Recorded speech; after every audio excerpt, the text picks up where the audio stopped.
오늘은 스루트포 타임즈라고 제 개인 뉴스 방송을 좀 할까 합니다. 에, 그 타임즈의 그 목적은 기업의 목적과 국가의 목적이라는 그 테마를 중심으로 해서 뉴스 기사들을 모아가지고 한번 역사적인 기록으로 남기고자 하는 게 큰 의미가 있고요. 그 다음에 그 세상을 좀 어떻게 빨리 이해할 수 있겠냐, 이런 데 좀 관심이 있다고 할 수 있겠습니다. 그 최근에 그 가뭄과 홍수가 연달아서 그 동시에 발생을 하고 있는데, 이거를 양극단화라고 생각을 그 정리를 해 봤습니다. 그거를 이퀄리티라고 한다 그러면은 균형, 또 이렇게 되겠죠. 자연은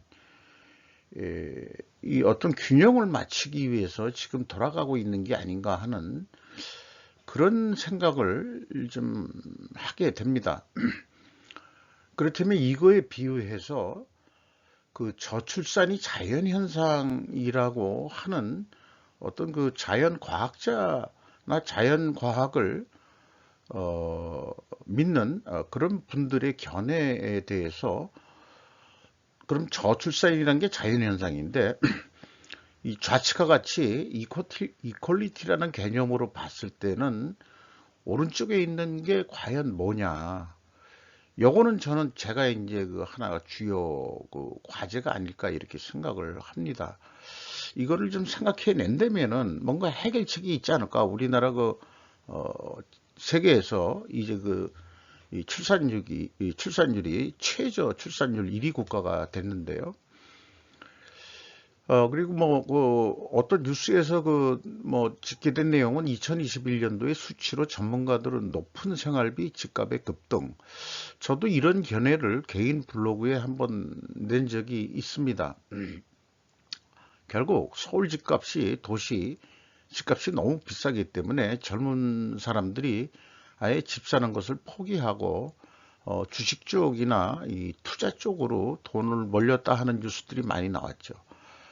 또 이 애를 키우는데도 그 매우 많이 돈이 들어가는 것도 현실인 거고요. 교육비가. 그래서 애를 키우는 대신 이 반려견이나 이런 거로 해가지고 또 그렇게 그 젊은이들이 생활하는 거를 또 나이 든 사람들은 또 이 꼬집죠. 그런데 어떤 그 해결의 실마리를 좀 찾아볼 수 있는 뉴스를 하나 봤는데, 이분들이에요.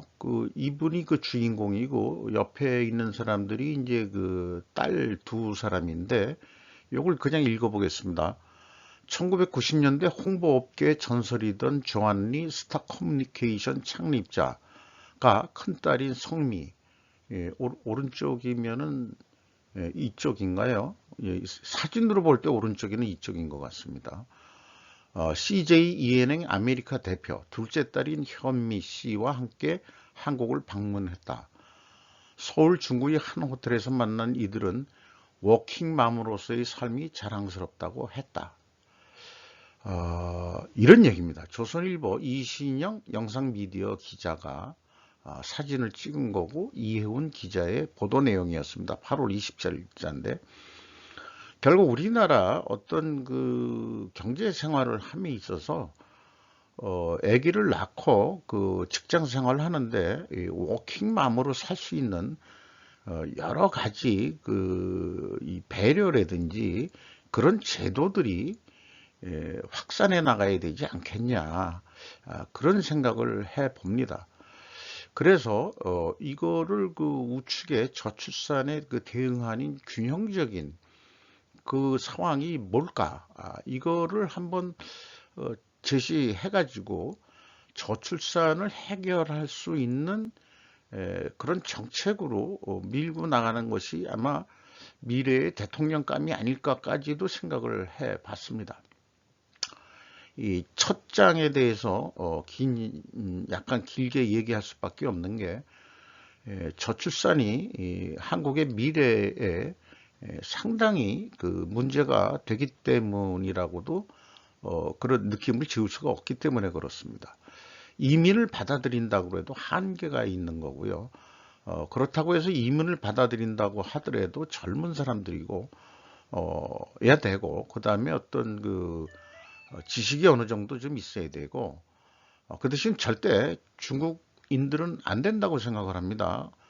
걔네들은 그 식민 정책이라는 개념으로 들어올 거니까요. 그러니까 이 대한민국의 존립을 위해서라도 중국 아새끼들은 받아들이면은 안 된다고 생각을 합니다. 또 여기에는 우리가 남북 통일이라는 과제도 곁들여서 그 고려해야 될 상황이라고 생각을 합니다. 야후뉴스에서 뽑은 건데요. 기록적인 홍수가 파키스탄을 강타한 후 2천만 명이 넘는 노숙자가 발생했다. 이재민이 2천만 명이라는 얘기죠. 뭐 내용이 하도 그 뉴스에서 많아가지고 그냥 그 겉표지들만 가져왔는데 1,000명 가까운 사람이 죽었다. 그 몬스터 몬순이라고 표현했네요. 우리나라에서 부는 거는 이제 태풍이라고 부르고, 동아시아에서 인도양 쪽에서 부는 건 몬순이라고 그러고, 아메리카 쪽에 부는 거는 이제 허리케인이라고 부른다는 것은 이제 그 좀 상식으로 좀 알고 있는 거죠.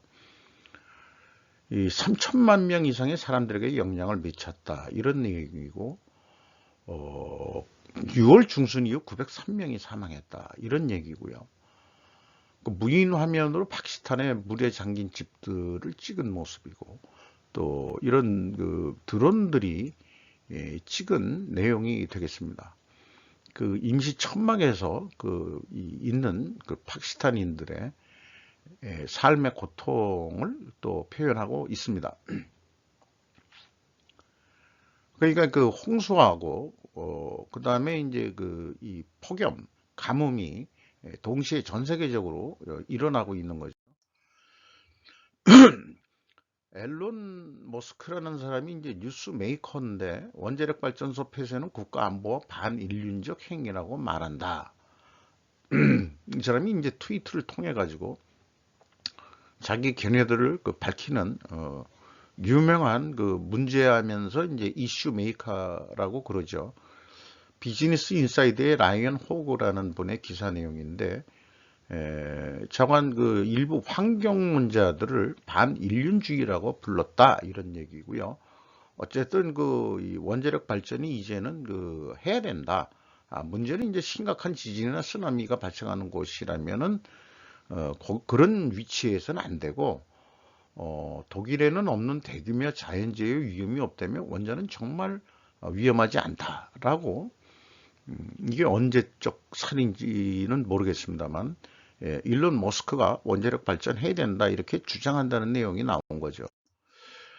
그리고 이제 캘리포니아가 그 민주당 지역으로서 상당히 그 환경론자들이 지배를 하고 있는 것인데, 캘리포니아는 디아블로 캐니언 원자력 발전소의 수명을 연장해야 하는가라는 로스앤젤레스 타임즈의 스티브 로페지의 그 기사인데요.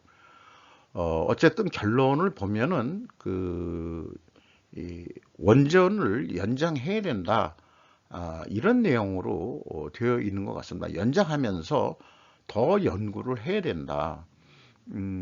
그런 얘기 같습니다. 미래 에너지 전환을 연구해야 된다, 이런 얘기고, 결국 원자력 발전을 끊을 수 없다. 그 캘리포니아도 그런 얘기로 이해가 됩니다. 그리고 중국이 이 항공모함을 계속 진술을 하면서 미국의 그 해군력에 도전을 하니까, 현재 지금도 그 미군 해군력이 전 세계적으로는 당연히 1위입니다만은, 미국의 최신 항공모함인 엔터프라이즈호가 이정표에 도달했다. 요거는 이제 제가 붙인 것인데요. 통합 디지털 조선이라는 어떤 그 신기술에 의해 가지고 항공모함을 지금 건조 중이다 하는 내용들을 취재한 내용 중에서 기억하고 싶은 것들을 쭉 했는데요. 이게 이제 제가 그 스루풋 회계를 분석하면서 어떤 생산 관리라든지 이런 측면에서 이게 좀 매우 중요한 내용이라고 생각을 합니다. 뭐 이런 표현이 있거든요. 드라이 도크를 떠나 설계도를 찾은 다음 같은 장소로 돌아가는 대신 품질과 다른 검사를 즉석에서 할 수 있다는 것을 의미한다고 말했다. 그러니까 전자 태프릿을 손에 들고 배가 어떻게 생겼는지 3D로 볼 수 있게 했다. 이런 얘기고, 그 또한 작업이 실시간으로 계속됨에 따라 모든 사람이 같은 페이지에서 있을 수 있습니다. 여기에서 페이지는 어떤 개념인지 전 잘 모르겠습니다만은 관리나 디자인은 전혀 다릅니다. 이것은 완전히 새로운 세계 클래스의 배입니다라고 메리어 씨는 말합니다. 뭐 이런 내용이거든요. 그러니까 이 관리적인, 이 건조 관리적인 측면에서의 문제입니다. 어떤 기술도 중요하지만 이게 뭐 당연히 그 원자력 추진 그 항공모함일 거고요. 이게 나오게 되면은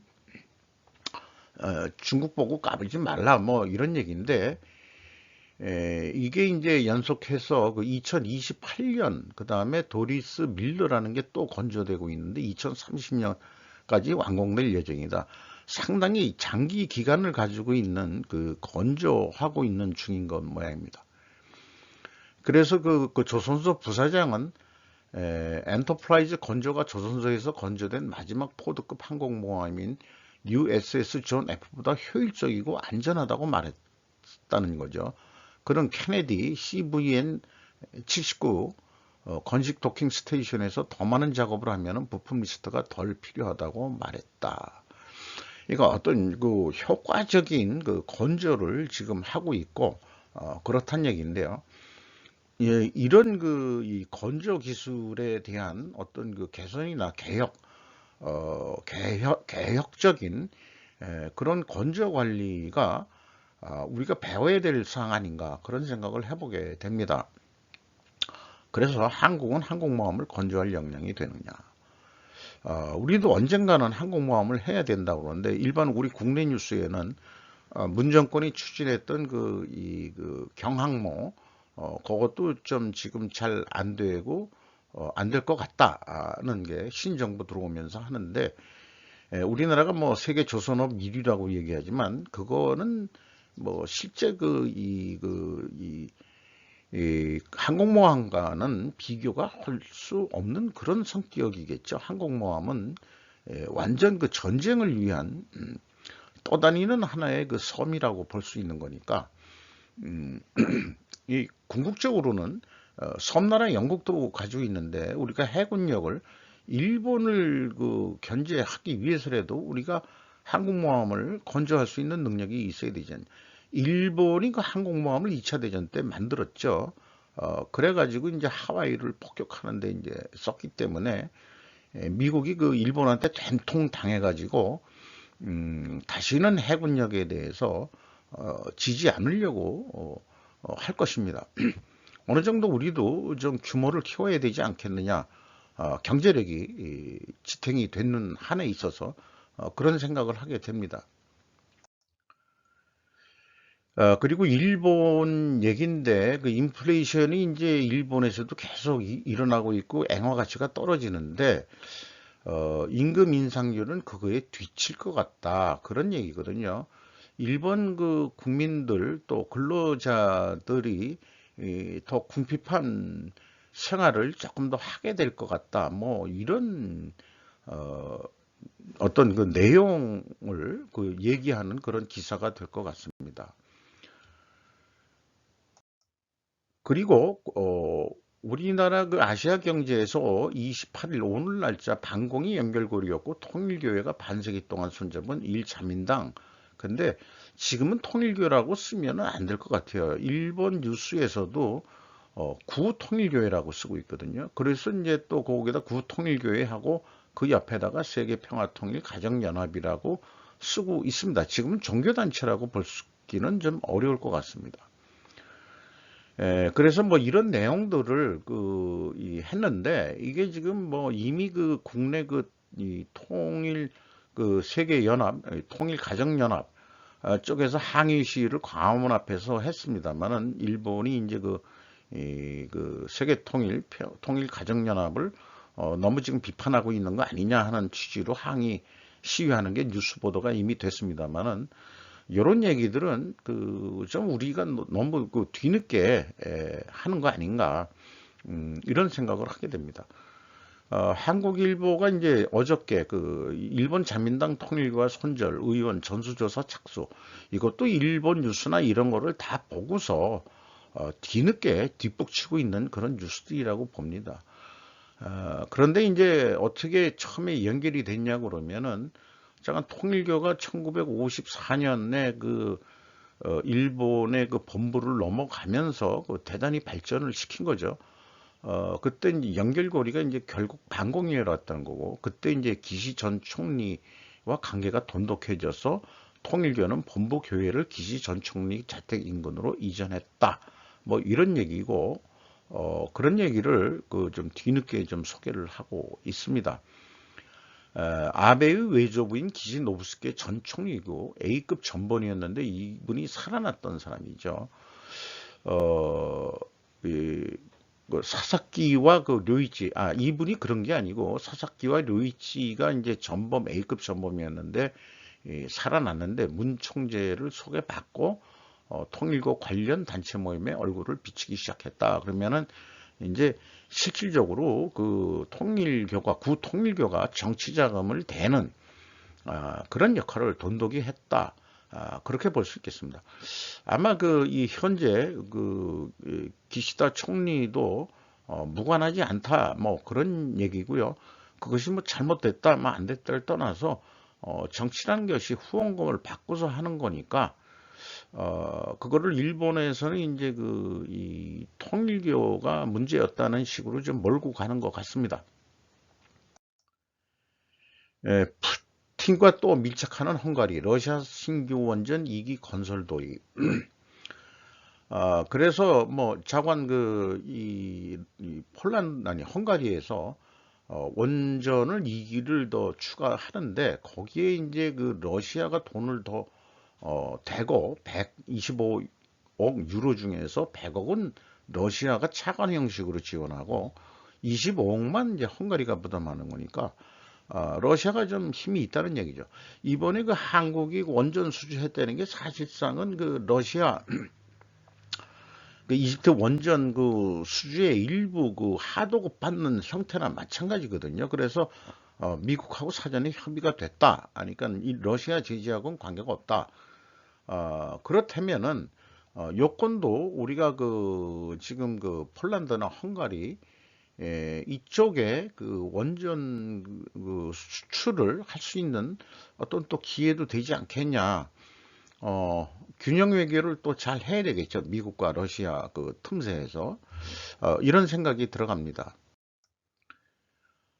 레이저에 대한 뉴스 기사가 중앙일보 이 철제 기사가 있는데 좀 흥미로워서 좀 가져왔습니다. 이건 뭐 상상도인데 이제 미국은 이제 로키드 마틴이 이제 그 군수 산업의 그 절정체죠. 그것을 뭐 이렇게 지금 해서 향후 빛으로 이 레이저로 그 무기를 하는 그런 시대가 오지 않겠냐 이런 얘기고요.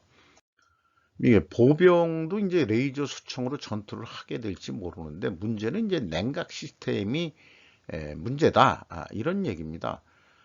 그런데 이제 그 이 현재 총알보다는 1회 발사 비용은 700원 안팎밖에 안 된다. 현재 돈으로. 요거는 이제 하나 디펜스의 이 말하자면 개발하는 그 같은 그 사진을 그 인용해 온 것입니다. 그래서 그 SF 영화 속 레이저 소총은 좀 더 기다려야 될 전망이다. 요게 이제 냉각 시스템은 어떻게 하느냐, 뭐 그런 얘기겠죠.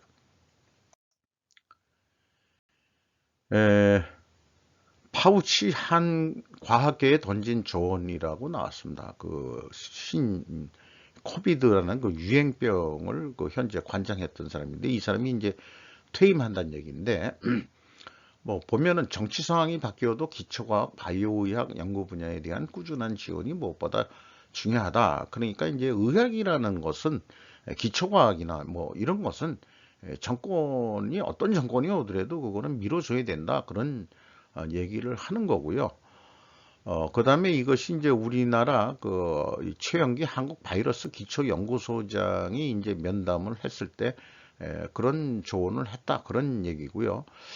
그리고 이제 이거하고 관련돼 가지고 빌 게이츠가 최근에 국내에 들어와 가지고 방한을 해서 국회에서도 연설을 하고 윤 대통령도 만나고 했는데 그 목적이 뭔지 불분명한데 개인 브라보 마이 라이프라는 분이 잘 이 기사 추적을 해서 빌 게이츠의 방한 주 목적 기사만으로 추측을 했는데 빈곤층 국가의 펀딩이다. 이렇게 이제 결론을 이 브라보 마이 라이프 블로거는 정리를 했습니다.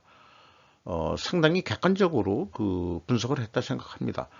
한국이 10대 경제대국 이상에 걸맞게 국제 원조를 하겠다는 야심찬 포부를 발표한 것으로 알고 있는데 그러려면 국민총상 GDP의 1.3%까지 원조를 늘려야 하는데 이것이 가장 궁금한지 한국에게 물어봤다는 얘기 같아요. 자, 이거와 관련해서 보면 일본은 이달 말에 이 아프리카 회의에서 약 300억 달러의 아프리카 원조를 약속할 것이다라고 산케이 신문이 보도한 얘기고 이거는 이제 일본 외무성 장관의 사진입니다. 그리고 또 빌 게이츠는 이재용 현재 부회장을 만났는데 화장실 10년 수건 풀어준 이재용에 감사한다는 서울신문 박성국 기자의 뉴스 내용입니다. 저소득 국가라는 게 이제 주로 아무래도 이제 아프리카를 지칭하겠죠. 물 없는 화장실 난제 JY 4년 전 게이츠에게 부탁받아가지고 삼성 기술원의 지시에서 개발을 성공했고 특허를 냈는데 다른 기업의 무상 사용을 지원하기로 했다. 그래서 이번에 방한해가지고 이재용 삼성 부회장하고 빌 게이츠하고 만나서 찍은 기념사진인 것 같습니다.